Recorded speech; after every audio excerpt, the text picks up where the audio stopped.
Good evening. This is the People's Platform. An awakened people must be a knowledge-seeking people. Knowledge not merely limited to choreographed syllabi, but knowledge that has depth, perspective, purpose and truth. Every few years, Sri Lanka will attempt to utilize a plethora of resources, a multitude of professionals and intellectuals, and methodologies to devise a system of reforms for its education system. Recently, the government said that the entire education system must be completely restructured. Now, education reform has become a catchphrase of sorts, a topic that is always at the fringes of discussion tables, but is it ever properly addressed?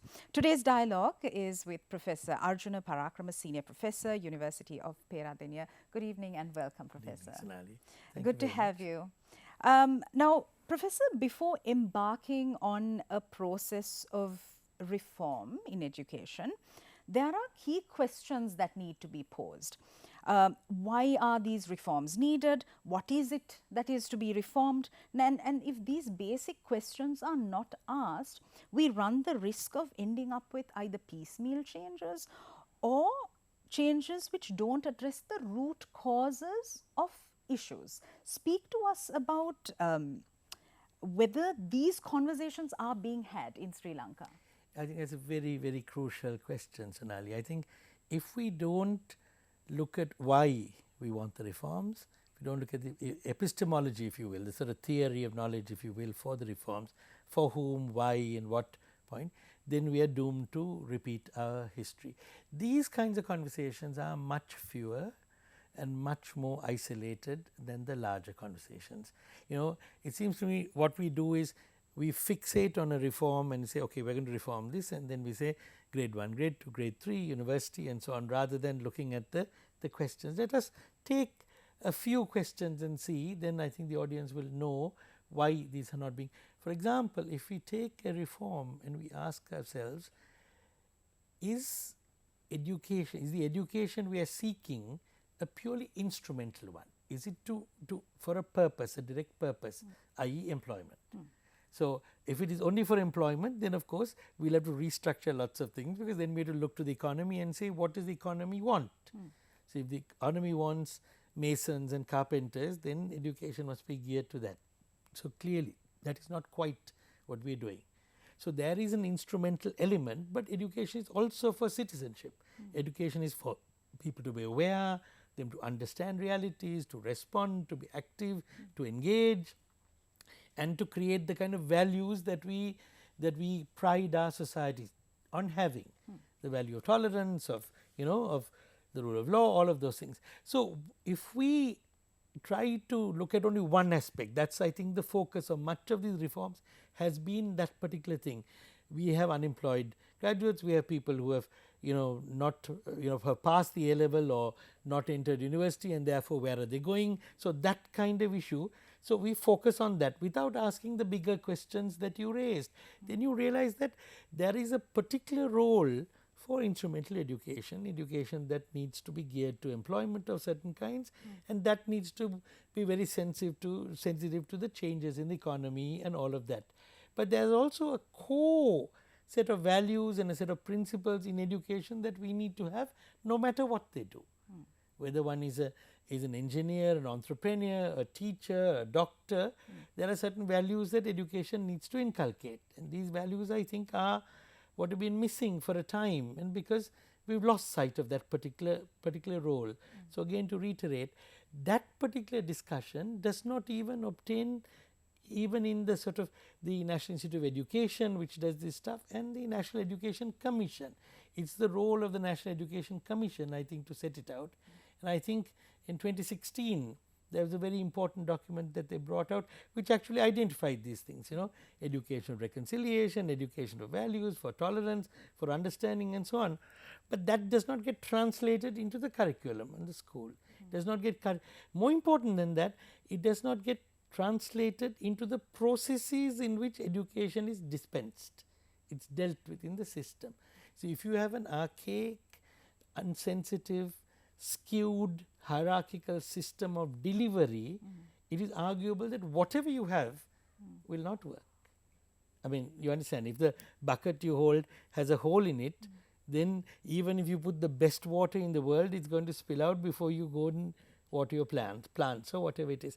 So I think this is the challenge. The challenge is we don't have the heart nor the stomach for these fundamental questions, which must be generated and discussed at the widest possible way before we embark on a reform. So now I think if you look at the history of the NEC, one of the first reforms was 1992, then of course it 2003, then there was something in 1997, then they did something again in 2016 where this document came out, then there's a 2020 to 2030 thing, and now they're talking about something from 2023. When there is a crisis, and there is clearly a crisis, they tend to jump to let's reform the whole system. So baby and bath water and everything else goes out. We need to try to salvage what is good in this, what has been good in this, what still makes our better students competitive across the world. And I must say our better students compete for scholarships, fellowships and grants and stuff with the best people across the world, when we recommend them the university. It's that middle lung that fails, and of course the basic education system is skewed. The thing, Sonali, is the education system reflects all of the inequalities, all of the hierarchies, all of the problems, all of the prejudices that are contained in our national life. I'll give you just one example so you can understand. English education is like we say almost a proxy indicator. If you want to look at a school and you don't have the time to check out whether there are many desks and chairs and whether they have so many teachers, whether they have resources, if they are privileged or not, just check the number of English teachers and the qualification of the English teachers. The poorer schools have either no English teachers, inadequate number of English teachers, unqualified English teachers. The better schools have an excess of English teachers. So in fact, the tragedy of our country is not that we don't have enough English teachers, so much as these English teachers are divided unequally. Okay. So in a school like say Royal College, there are 50 extra English teachers, whereas in a school that is maybe 5 miles away from Royal College in Kidlapana, in one of those low cost areas, there are no English teachers. So we tend to think of disadvantaged districts, and that is true, Mullaitivu, Monragala and so on, but within a district, within an education area, the disparities are sometimes higher than across the districts. You see the problem, and in fact, if you so what we are seeing is unequal distribution of resources. Now there is no amount of reform of curricula and various things that can address that issue. In fact, when I was last in Batticaloa, they were talking to me, I was talking to the zonal person, he says, some teachers would rather retire prematurely than go to some of these out of the way rural schools. So can you imagine the catastrophe there? Then what we do is we then train teachers and so on from these provinces, from disadvantaged areas, in the hope and the expectation that they will go back to teach in those schools. Do they do that? No, naturally, because they have children, they want to give their children the best of education, so therefore they bring them to the city and they look for transfers there. It's a natural phenomenon, but of course it breeds that inequality. Excuse me. So I think, again, to come back, so that's a very fundamental question which we need to raise. Why do we want the reforms? What are the key principles in this reform? And if you will give me the time, I will say that there are 4 or 5 things that we need to be careful about in that. And one is, I'm sorry this sounds blunt, but the same people who are arguably responsible for the predicament should not be part of the solution. Right. Those who are part of the problem should not be part of the, I mean, comparisons are odious, but we are reminded about the 225, If you're part of the problem, how can you be part of the solution, right? So what happens is, if you look at the reforms, across the board, the same set of people have been involved in generating the reforms, in discussing it. Unfortunately, it is a kind of old boy network. Right. And if you look at the number of retirees in the National Education Commission and in the NIE, it's humongous. So if this current crisis is telling us anything, we need new blood, we need young fresh thinking, we need people who are not jaundiced by this whole setup, you know, and who can count years. So some will say I've been in the system 30 years, now you're ready to reform it, what are you doing for 30 years? So you see, one is that. The other is, of course, that there is a system of political patronage even when good people are appointed.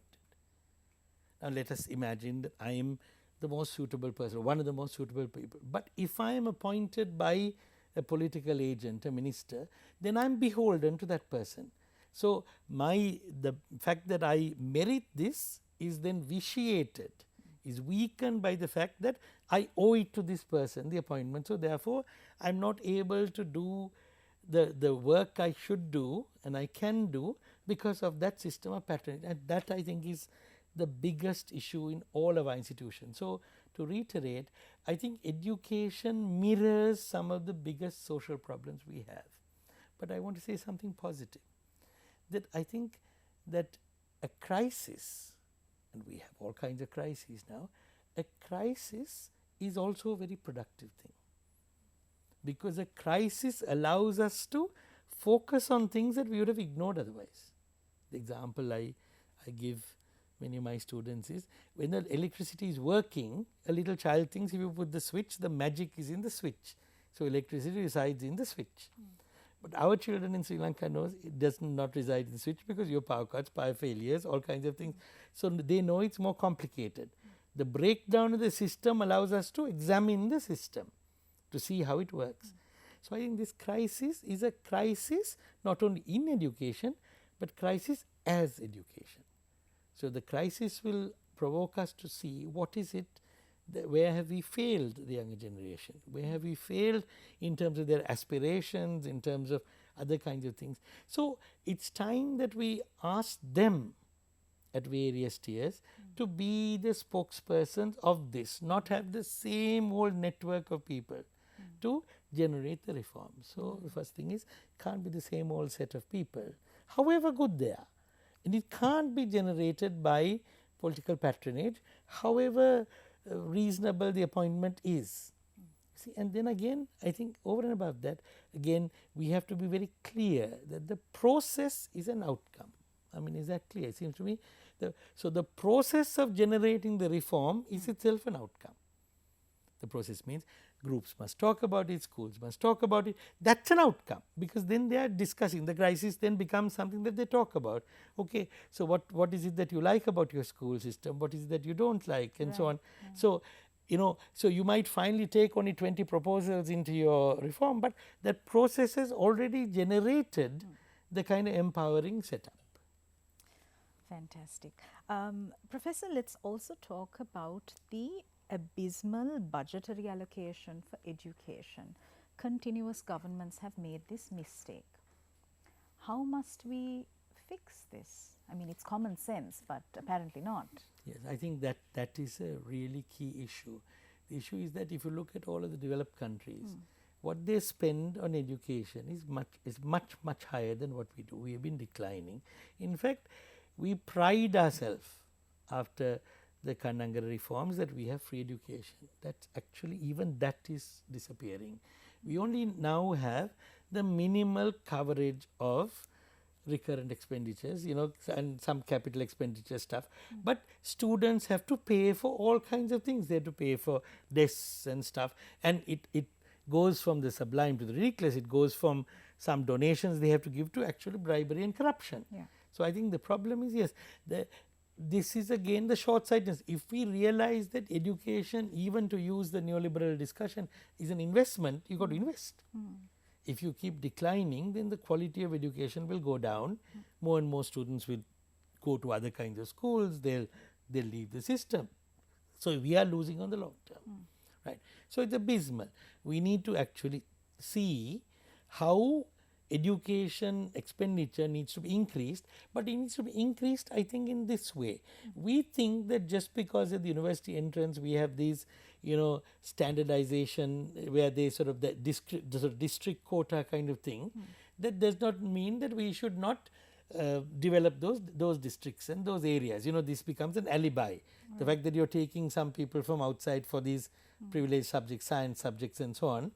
But I think that's wrong. There needs to be a system of equity, and to me this is a very radical position which I have spoken to many people. They want.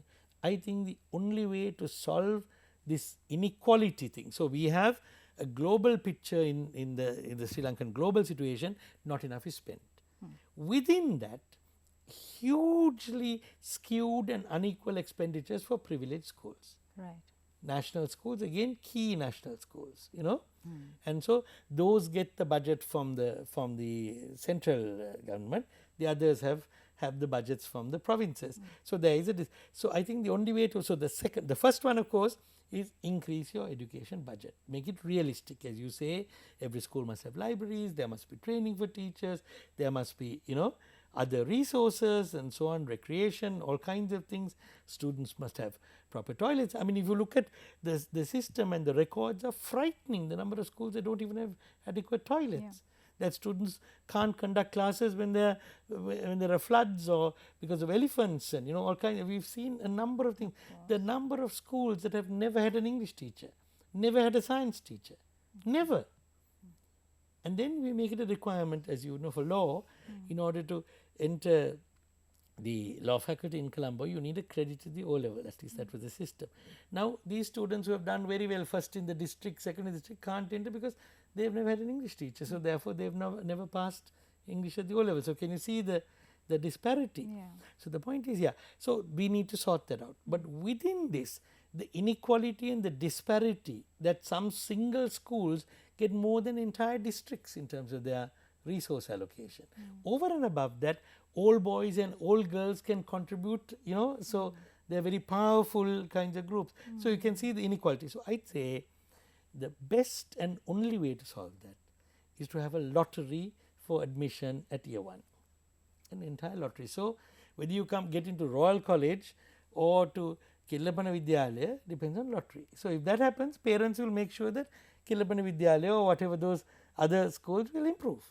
Otherwise, what happens is they manage by hook or by crook, generally by crook, to enter these schools, and then these schools are then showered with all kinds of resources, 2 rugby fields and 2 cricket fields and so on, whereas the other school has nothing. So, you can't do that unless you do something drastic. Right. So, those are the 2 issues about funding. One is overall funding, otherwise within the funding, the inequalities, and the tragedy, the double tragedy is that even those schools that are overfunded are also able to be funded by their old boys and old girls. So, they are the ones who don't need that funding, but they have it, and it's in your face. So, you have students who come to the university or to other places who have had minimum resources, and you have other students who have computer rooms and centers at the school level, Right. So, this lack of due process and excesses, there is no accountability for this. Absolutely. How must we put in a system of accountability, Professor? Yeah, I think for that, I think that's again part of the public service question. We tend to protect each other, we tend to cover up and so on. This, I think, is the real big issue, and it's not only in education, but of course it's clearly seen in education. Everybody knows there is corruption at admission. Nobody does anything. Some of the principals are more powerful than cabinet ministers, because of the old boys, the networks, the old girls, that kind of setup. So, I think, we have a very conservative education system. It conserves in that literal sense of the word. Right. So, people once in their system never get out. They never get disciplined. They only get transferred out to some other place for a brief time, then they come back home, and then they work in there. It's seen as a sort of soft option, a cushy job. And now, of course, you have this thing about these very teachers then do what I call the private practice in education. That is, they do tuition classes for their own students and other students where they make lots of money. So, these are the kinds of reforms we need. We need clear rules and regulations that stipulate, and they must stipulate what teachers can do, what they can't do, what level of accountability there is, and they must be implemented. But of course, you can't implement it only in the school system if you are not implementing it in any other place in the country. Right. So, that is the issue, the issue. In fact, it is more tragic than that, Sonali, that we have found a number of examples where some principals, some teachers, some groups have got together and made their schools transparent.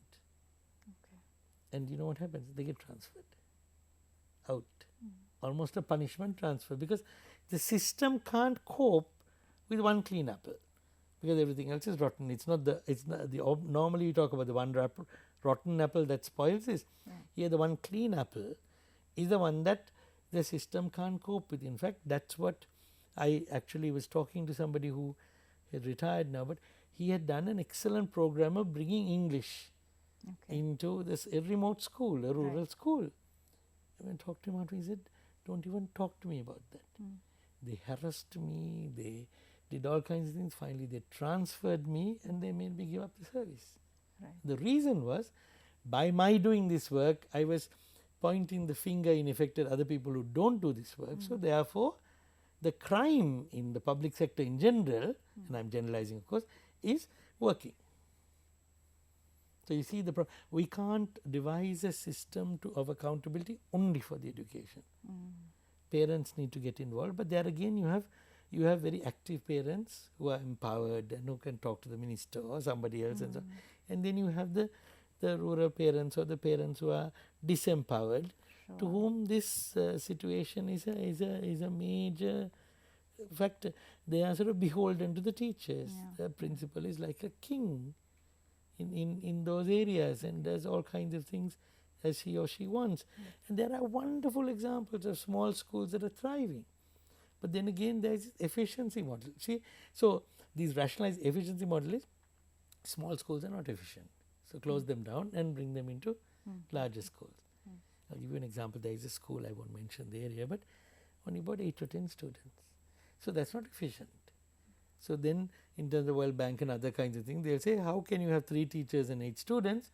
Rationalize it, move the thing. What they don't realize is that school, Sonali, is for undercaste students.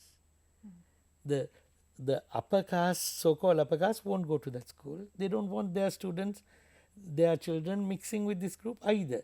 So this is a kind of enclave, the only safe space where those students can study. If you remove it, what happens? You see, so I would say we need to look at, that's what I mean by this reform. We need to look at why those small schools remain. And they remain either because the students have to travel maybe 5 miles, 6 kilometers something to the nearest school, or there is some socio-economic or cultural reason why they remain. So that is my thing. We still have not thought of education as a right. We mouth that. But if we understand education as a right, then we will not be doing these kinds of rationalizations and so on. And then I think the accountability should be very clear. But I think what we need is the NEC, that's the National Education Commission, to give us clear, concrete policy based on principles like this. Where they say, look, education is right, all the children have this thing, rather than the platitudes that are there, and say, this is how you concretize it. So accountability must be a concrete kind of thing in which the parents, the students, the teachers, as well as the administrators must all be accountable, All right. We must get into the solutions as well. Yes. Before that, let's go in for a short commercial break. We'll be right back.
Welcome back. This is the People's Platform. We're in conversation with Senior Professor Professor Arjuna Parakrama from the University of Peradeniya. We're discussing accountability and education reform.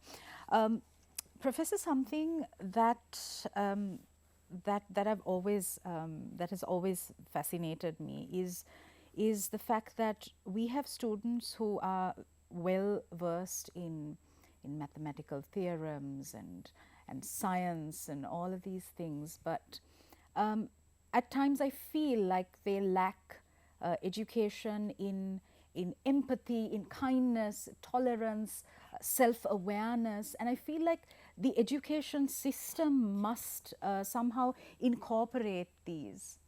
How do you view that? Very, very true. Let me give you an example.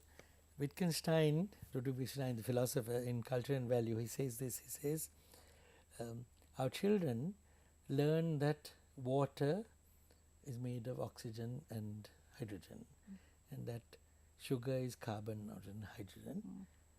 And students who don't know this are stupid, who don't understand this are stupid. And he ends by saying, the important questions are concealed. So I think that's what we need to understand, that there is a kind of positivist science upbringing which says these are, but the fundamental questions as to how do we know these things, how do we relate to each other, how do we understand, these still remain in the domain of the humanities, the social sciences, the broader kinds of things. And I think this is the mistake we make if we think that STEM education, science, technology, engineering, mathematics, is going to solve those problems. No, I think we are seeing, and this is anecdotal of course, seeing even the university, and it's where the pressures are creating all kinds of problems among students. You have students with breakdowns, students with difficulties. Now as a result of these economic problems, even more so, I mean every day on the campus we have a new situation, many issues, students, and we don't know how to deal with it. So one of these is this kind of empathy, tolerance, understanding, mutuality, and that stuff. That stuff I think must be the substance of education. As I say, whatever we teach, we always also teach values. So I think that part is missing when you say this is hydrogen, this is oxygen, all of that kind of stuff. That other kind of thing is missing. So I think that's where we need to look at. And I think the other important thing that education needs to do is to hone the students' ability to make judgments. Right. Science can't do that. Science can weigh evidence and so on, because judgments are about human affairs. And human affairs do not have universal laws and so on that can be then abstracted. So this ability to make judgments, these kinds of things. Now some universities are trying to do basic courses that cover this, but again it's too little too late. The education system needs to do that. We need to maybe de-emphasize some of the rote learning and some of the memorization and look at these kinds of things where students work together, they try to understand these issues, they engage with them, involve parents more in this setup. So it's a very holistic thing, and I think the reforms are necessary. I hope I didn't come off saying the reforms, but they must be serious reforms, not piecemeal little things that says we'll remove one part of this syllabus and two others and we'll take some other subject out. Not that. And that can only be done if all the stakeholders become agents in the change. Sure, sure. Also, speak to us about the importance of incorporating mental health education. We see large numbers of students at wit's end because they can't handle the tensions of maybe their homes, their schools, etc., society, financial burdens. Children who engage in self-harm, in violence, bullying, sexual abuse, all sorts of social issues that sort of catapult it to something else. And this keeps happening, and we don't have solutions within the system itself. I think that's a very frightening and an increasing situation, because we have a society, the crisis in society is polarizing families economically, socially, and so on. I'll give you a concrete example. In the university, we have now students who have many of these issues. As a result, as you said, economic issues, issues of inability to cope, being learning online for long periods of time is very frightening and so on. But the other side is because the other students, now we had a student who had difficulty coping, but the other students have got scared of this student and they say we don't want to share room with this person. So can you see, it's a huge problem because lack of awareness, again as you said, lack of empathy, understanding, the ability to deal with that. So these need to be part of the curriculum from a very early age, and these need to be taught. But of course the problem is all the system seems to be doing is competitively trying to train by rote learning students to pass exams. So that then it becomes a mercenary kind of system.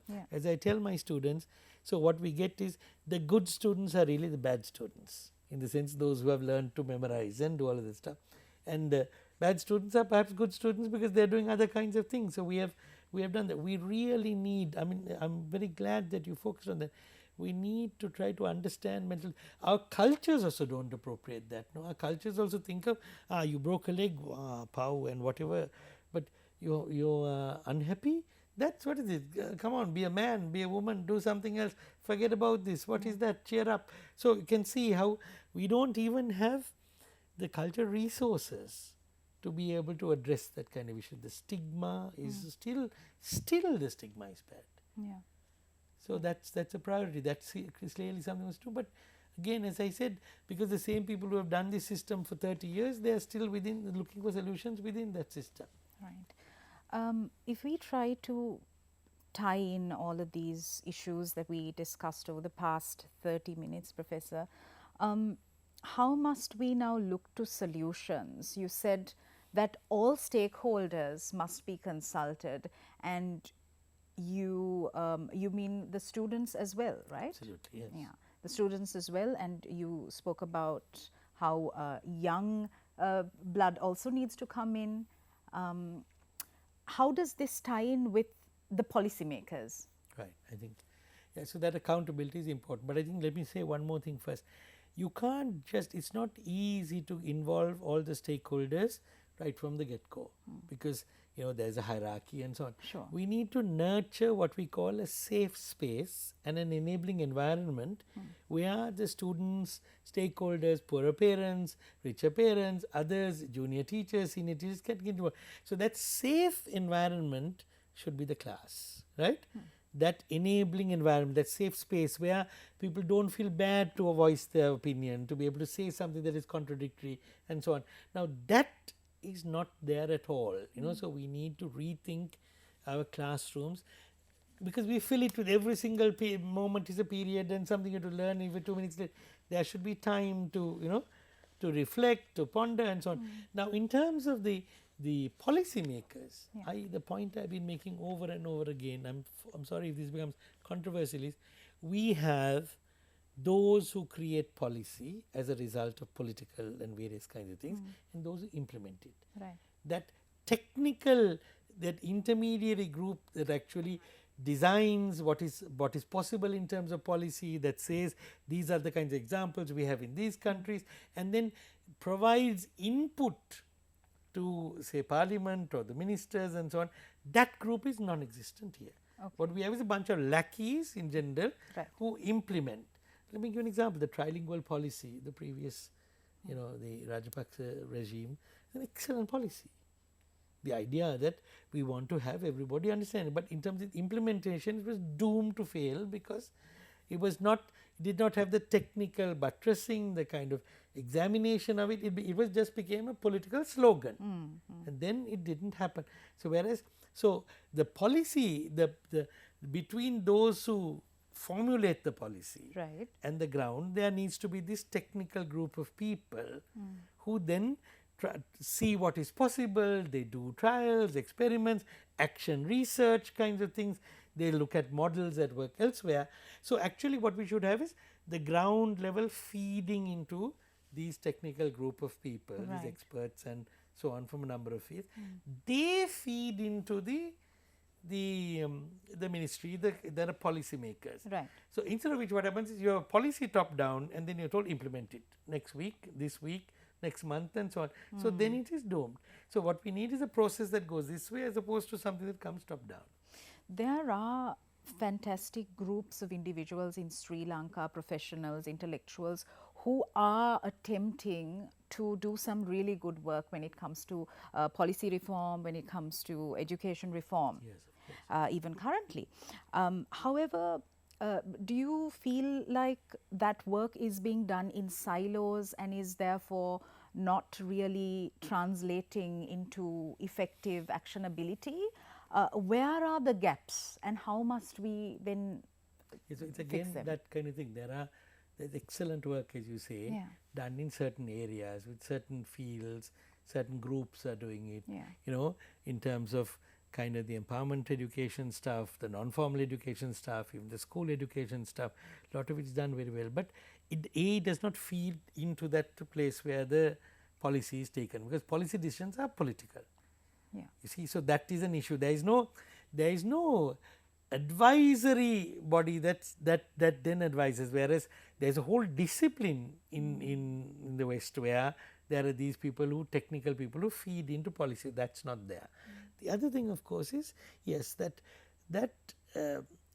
we need a holistic kind of thing. So, while I say some of the work is excellent, if it is not holistic, if it does not cover the whole kind of thing, then it becomes about the Amity School example is a good example. You had schools that had English medium and that was designed in a certain kind of way, but because that was not across the board, it became yet another system by which teachers who were competent in some subjects, right, because they were not so much competent in English, a teacher was competent in English came and taught that subject. So, if there are some studies to look at, you see that failed again because it was a kind of idea in a vacuum, not tested, not trialed, not looked at, not accountable.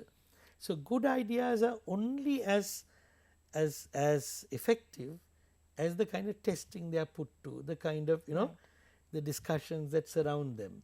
So, good work remains, but it is not aggregated. The sum must be greater than the parts. That is not there. The upper echelons of government, the ministers and so on, they do not listen to this kind of work because they have people in these institutions who are sycophants and people who are, again, as I say, under obligation and political patronage. So, there is no kind of critical engagement. There needs to be critical engagement at all of those tiers. Right. So, good work then, as you say, gets unsung or it becomes isolated or in a silo. In the absence of political will to bring in meaningful and holistic education reforms, what do we do? That's a really hard question. I think it's left for us to demand that and to sort of do. Again, I think the universities have failed in that. The universities have failed in it. We are always being defensive and doing other kinds of things other than our business, which should be to try to if it's not being done in the political leadership, we need to be able to do it. I think groups need to be able to do it. We need to engage it. I think that is a message I take from you in this, it's time now for that agenda to be written out by groups that are not engaged in government at the moment and not engaged in these particular discussions. We need to be able to push that, just like in other areas an agenda is pushed and it has some traction. I think we knew that. Thank you. I think that's a very important point. All right. Before we conclude, Professor, how hopeful are you about a holistic system of reform, and what are some of the key actions, decisions that must be taken by these key stakeholders who are engaged in the process? That's a $1 million question. I think that the first, we have to be clear about our biases. We have to understand the function of education, the role of education. We have to be clear about that. What are the principles we want? If we are clear, I think things will fall into place. Then we can demarcate the different kinds of functions, employment and education, education and values, education and citizenship, education and as a right.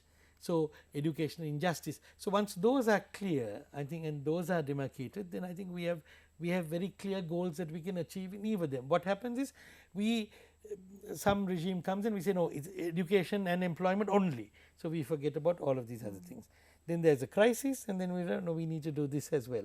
So I think if we can be clear, there is a great, I'm very taken by your early suggestion. If there is a kind of way by which this grounding document can be produced, this grounding concept can be produced, which then stipulates the map, as it were, that education reforms must take, then I think people can take parts. Now what happens, we have no overarching map, so we have people who have taken parts and done things. So maybe engineering education is very good, maybe some other parts of medical education are good and so on, but there is no map. So that's, I think, the need. We need to be able to demarcate that map, and within that need to get milestones, key milestones and benchmarks where we do this. But I want to end on this positive note, that I think whatever said and done, we have demonstrated that our students across the board, whether they are disadvantaged and so on, we still have one of the few places in the world where a sort of first generation student can become a doctor or an engineer. I think we should not lose that. And but the thing is to be able to not make that the exception, but to make it the rule. In order to do that, it's high time that we rethink the kind of fading fabric of free education and this whole business of what is education, what are the many things that education must do, and how do we sort of work out a division of labor in order to accomplish it. All right. Professor Arjuna Parakrama, thank you so much for this beautiful discourse. Thank you very much. Thank you very much. And thank you for watching us. We'll see you again on Monday with the Sinhala edition of the People's Platform. Good night.